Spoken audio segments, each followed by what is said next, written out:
Adrian Mowat of JPMorgan. Good morning, Adrian. Thank you very much for joining us in what seems to be a very tricky phase in the markets this year. What's your sense? Is that supposed growth scare over and done with, the growth come Greeks exit scare? Do you think we could see the emerging markets and equities in general now beginning to crawl higher given what data and Fed talk we are getting? Yeah, Happy New Year to you. It's actually quite amusing, isn't it? We've sort of come into January and everyone's decided there's a new trend.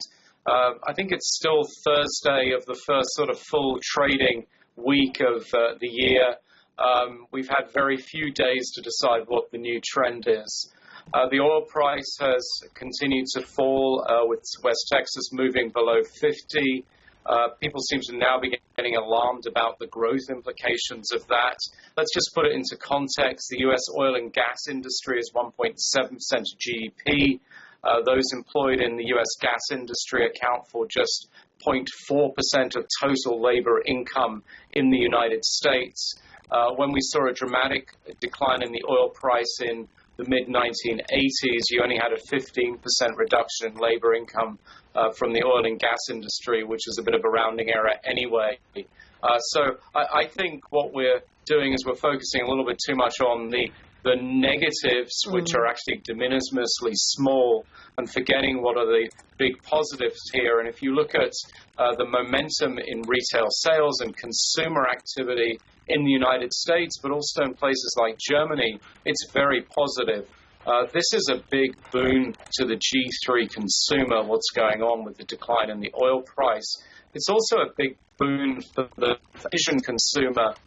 Indian gasoline, diesel prices are falling. They're falling in Beijing, they're falling in Shanghai, they're falling in Seoul, they're falling in Taipei. In Japan, the poor consumer has been hit by constantly rising energy costs, compounded by the Fukushima disaster. We think that's about to reverse as well. I think we're getting an excellent buying opportunity to buy global equities, and people are worried about the wrong things at this point in time.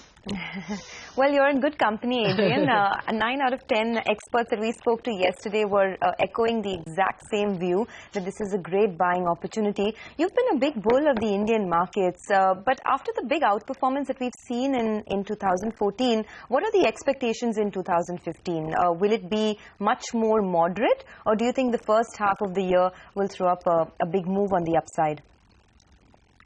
Look, I think a return of around 20% is quite reasonable out of India. We're relatively optimistic on earnings. I think the first part of the earnings story is going to be lower input prices. Then we would expect the top line to start to drive the earnings numbers. So that going on with an expectation of lower interest rates, I think could give you a 20% return, which would be similar to the dollar return that India generated in 2014. But the key here is we need the earnings numbers to come through. Certainly input prices are moving in the right direction. The issue in the Indian economy is up till now we haven't seen the underlying growth data in terms of IP consumption data. That said, the PMI moves that we've been enjoying for the last couple of months in India are constructive, and the PMIs tend to be best leading indicators, whether you're looking at the Indian economy or G3 economies or other EM economies. Okay. Nevertheless, Adrian, we have seen a rush of FII selling in Indian stocks. Should we worry about that? Well, we're seeing redemptions across the board in emerging markets. You're also seeing redemptions in developed market equities during this correction phase. I think that's a concurrent issue rather than a leading into issue. So my advice is don't be worried about it. But the theme for India in terms of supply demand for equities is the demand delta is going to be much more significant from domestic institutions, and we see domestic institutions as being the key driver of equities in India in 2015. Okay. What is the expectation from the budget this time around, Adrian? Because a lot of work is being done pre-budget itself in terms of the ordinances on land, on coal, etc. How are you going into the big event? I don't think it is a big event. You make an excellent point that this government has been working since it was elected through its policy agenda. And what we need, I think you made this point earlier on in the show, it's not about reform. It's about people doing their jobs. So whether it's doing your job at Coal India by producing coal or doing your job as a bureaucrat in making speedy, timely, considered decisions, that's what this economy needs. And that's what's coming through. Now, there are various bits of legislation that we need to push through the Lok Sabbath and through the Raj Sabbath. Yes, those will be important, but to me, it's the day-to-day operation of the government that matters. Now, for the budget, I suppose we want to talk a little bit about tax, and tax will bring us around to can we get a general sales tax or a VAT through. That would obviously be helpful.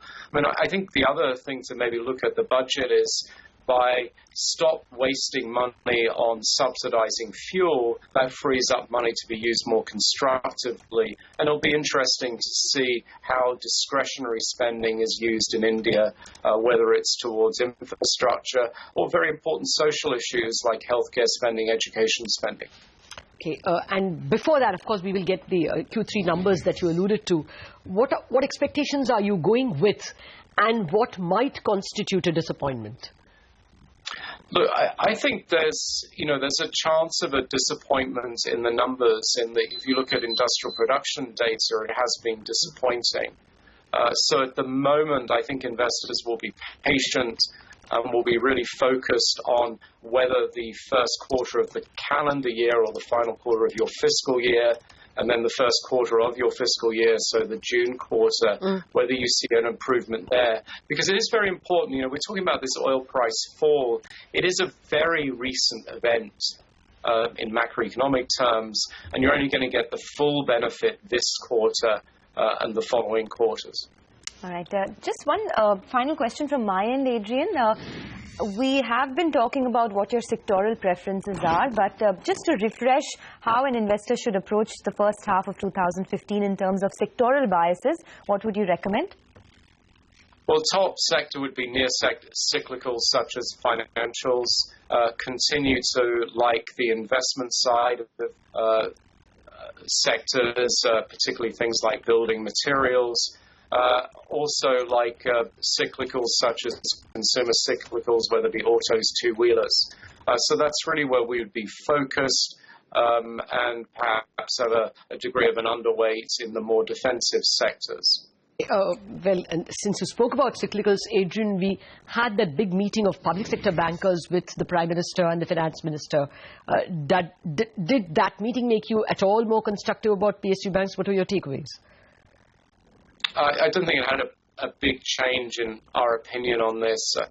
I think as we begin to resolve some of the issues that have been holding up the approval of starting projects that are already approved, or even getting fuel to some power plants that are already complete, that sort of bigger macro story, I think, is going to be more important for the PSU banks. And that the delta in terms of people's concern about asset quality will move in the right direction if we continue to see policy progress. All right. Adrian Mowat, pleasure speaking with you. Thank you very much for joining us.